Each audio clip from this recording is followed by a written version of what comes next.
Friends, welcome to V family creations. நீங்கள் எல்லோரும் நல்லா இருக்கிறீங்களா? நானும் நல்லா இருக்கிறேன், நீங்களும் நல்லா இருக்கணும். இன்றைக்கி நான் வடை பாவ் செஞ்சு காமிக்க போகிறேன். வீட்டுக்குள்ளே போகலாமா? ஸ்டவ் ஆன் பண்ணிக்கலாம். தேங்காய் எண்ணெய் ஊற்றிக்கலாம்.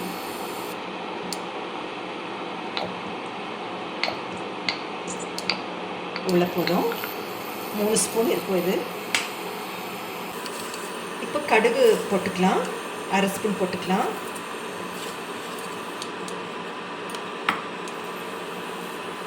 கடுகு வெடிக்கட்டும்.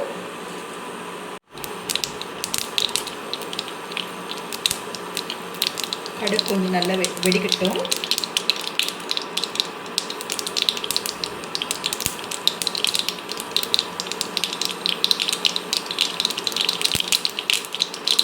இது கூட உளுத்தம் பருப்பு போட்டுக்கலாம், 1/2 ஸ்பூன் போட்டுக்கலாம், போதும்.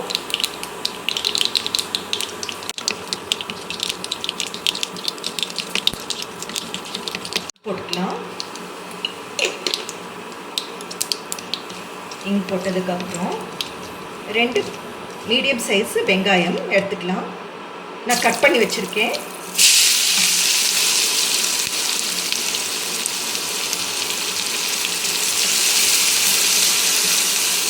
கொஞ்சம் லைட்டாக வதக்கலாம்.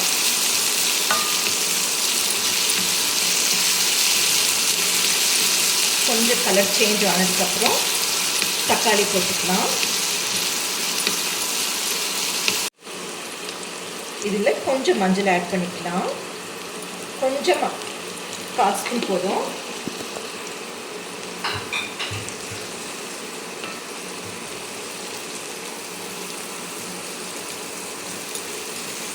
அப்புறம் கொஞ்சமாக சால்ட்டு, உங்களுக்கு டேஸ்ட் அக்கார்டிங் நீங்கள் போட்டுக்கோங்க.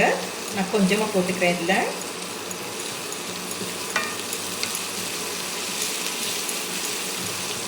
இப்போ லைட்டாக கலர் சேஞ்ச் ஆகிடுச்சு.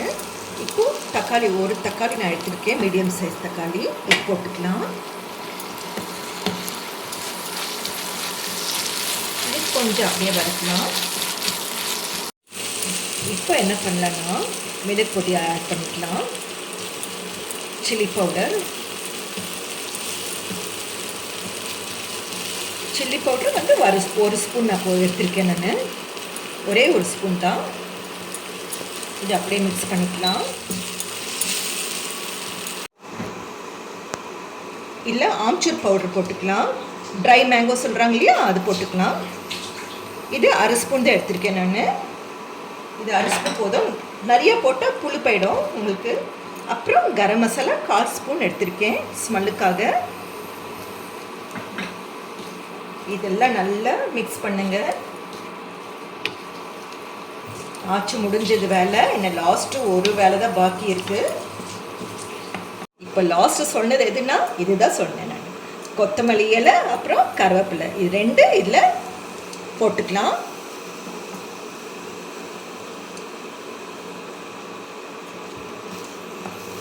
நல்லா கலக்கிட்டு அப்புறமா ஸ்டவ் ஆஃப் பண்ணிடலாம், அவ்வளோதான். அப்புறமா இன்னொரு வேலை இருக்குது, கொஞ்சம் அப்படியே பாருங்கள் என்ன பண்ணுறேன். அப்படி நெக்ஸ்ட்டு ஸ்டெப்பு, வேலை ஸ்டெப் இருக்குது. இந்த ஸ்டெப் முடிஞ்சாச்சு.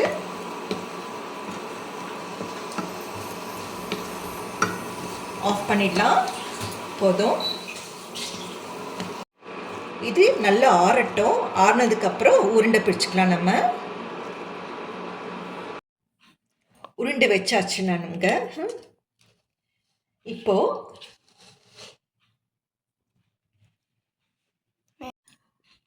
பஜ்ஜி போடுறதுக்கு இது பெருங்காயம் எடுத்திருக்கேன், நான் கொஞ்சமாக எடுத்திருக்கேன். அப்புறம் சீரக பவுடர் கொஞ்சமாக, பேட்ரு கம்மியாக எடுத்திருக்கோம், அதுக்காக. உப்பு தேவைக்கேற்ப. இப்போது கடலை மாவு வந்து 200 கிராம்ஸ் இருக்குது, இதில் போட்டுக்கலாம். அப்புறம் சில்லி பவுட்ரு வந்து கொஞ்சமாக எடுத்திருக்கேன். இது கடலை மாவுக்காக, கொஞ்சம் காரம் வரும். அப்புறம் இது ரைஸ் பவுடர் 1 ஸ்பூன் இருக்கும், டேபிள் ஸ்பூனில். இதெல்லாம் நல்லா மிக்ஸ் பண்ணிக்கலாம், கலந்துக்கலாம். இப்போ பேட்டரியில் தண்ணி ஊற்றிக்கலாம். கொஞ்சம் கொஞ்சமாக ஆட் பண்ணிவிட்டு மிக்ஸ் பண்ணிக்கோங்க. அப்படியே கொஞ்சம் கெட்டியாக இருக்கணும்.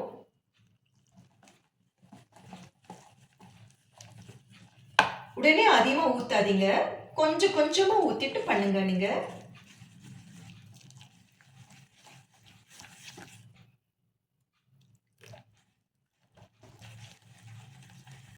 இப்போ பேட்டர் பாருங்கள், இந்த திக்னஸ் இருக்கட்டும். இந்த திக் இருக்கட்டும். அப்போ தான் அந்த உருண்டை போட்டு நம்ம எடுக்கும் போது நம்மளுக்கு கரெக்டாக நல்லா வரும். எண்ணெய் காஞ்சிடுச்சு, போடலாம்.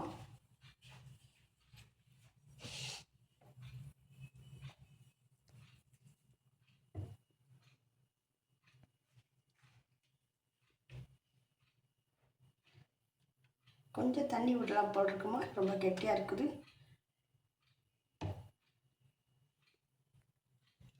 எடுக்க முடியும், கொஞ்சம் தண்ணி விடணும்.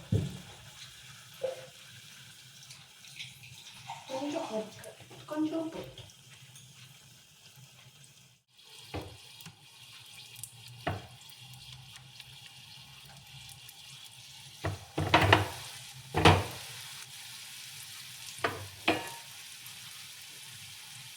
போயிட்டு எடுத்துக்கணும், ஒன்று எடுத்து கொடுக்கணும்.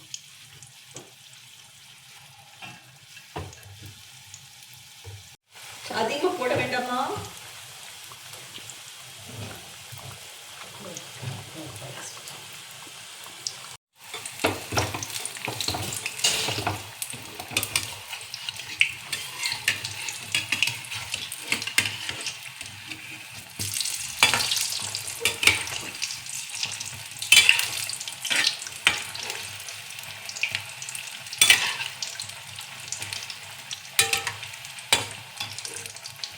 நிதானமாக அப்படியே திரும்பி விடுங்க.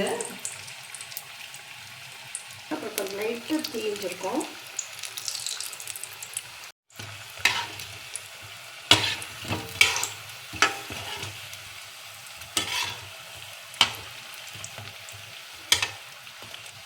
அப்படியே இருக்கட்டும்மா. திருப்பி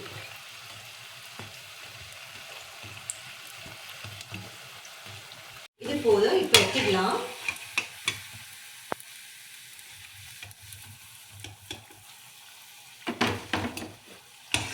பாம்பேயில் இந்த வடாப்பாவ் ரொம்ப ஃபேமஸ்ஸு.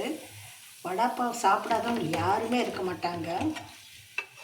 இது ஒன்று போகும்போது ஒரு பன்னு, இது ஒன்று சாப்பிட்டா போதும். கோயிலில் கூட அப்படிதான், இதுதான் ஃபேமஸ். பிரசாதம் ஏதோ பிரசாதம் கொடுப்பாங்க அவங்க.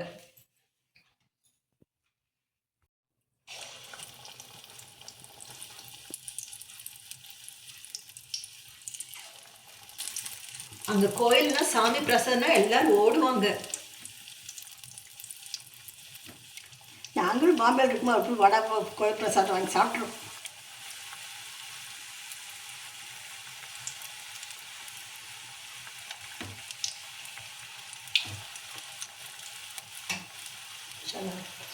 இப்போ போண்டா ரெடி ஆயிடுச்சு.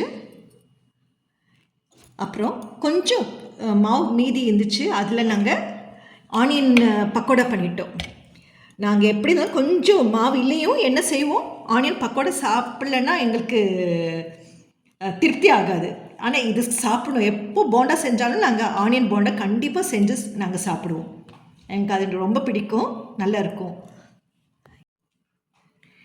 இந்த பன் வந்து நான் கட் பண்ணிவிட்டு டோஸ்ட் பண்ணியிருக்கேன். இதில் கீ ஆட் பண்ணியிருக்கேன் நான். நீங்கள் பட்டர் கூட ஆட் பண்ணிக்கலாம்.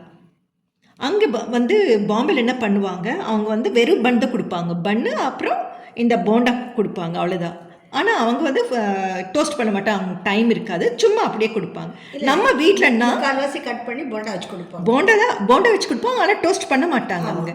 நம்ம என்னென்னா நம்ம வீட்டில் நம்ம டேஸ்ட்டாக சாப்பிட்லாம். நம்ம டோஸ்ட் பண்ணால் இன்னும் நல்லா ருசியாக இருக்கும். இப்போ என்ன செய்யலாம், இதில் ஒரு வடை இப்படி வச்சுட்டு நம்ம இஷ்டம் ஒன்றோ ரெண்டோ இப்படி வச்சுட்டு இப்படி க்ளோஸ் பண்ணிவிட்டு சாப்பிட்டா அது அமிர்தம்னா அமிர்தம். ரொம்ப டேஸ்ட்டாக இருக்கும், நல்லா இருக்கும். இது நீங்கள் ஒன்று சாப்பிட்டாலே நீங்கள் ஆஃபீஸ் போனாலும் என்ன செய்யலாம், இது சாப்பிட்டு போனாலும் உங்களுக்கு ஃபீல் ஆகும், நல்லா இருக்கும். இப்படி சாப்பிட்லாம், ரொம்ப நல்லா இருக்கும். இது அங்கெல்லாம் ஆஃபீஸ் போகிறவங்க இது சாப்பிட்டு போயிடுவாங்க. காலை டிஃபனே இதுதான் உங்களுக்கு. ஆமாம், எப்போ பார்த்தாலும் வடைப்பாவ் சாப்பிட்டேன் வடைப்பாவ் இதே தான் அவங்க கடையில் சொல்லுவாங்க. பயங்கர கூட்டமாக இருக்கும். நான் காத்துட்ருக்கணும் பார்க்க போனால். இப்போ வடைப்பாவ் ரெடி ஆயிடுச்சு. தேங்க்யூ ஃபார் வாட்சிங். Take care. God bless you to all. நீங்கள் சப்ஸ்கிரைப் பண்ணுங்கள். யார் யார் ஃபஸ்ட்டு பார்க்குறீங்களோ அவங்க எல்லோரும் சப்ஸ்கிரைப் பண்ணுங்கள். ஃபீட்பேக்கும் அனுப்புங்க. நீங்கள் செஞ்சு பார்த்துட்டு எனக்கு சொல்லணும். நீங்கள் கண்டிப்பாக ரொம்ப டேஸ்ட்டாக இருக்கும். ஈவினிங் ஸ்நாக்ஸுக்கு பசங்களுக்கு கொடுக்கலாம் நீங்கள்.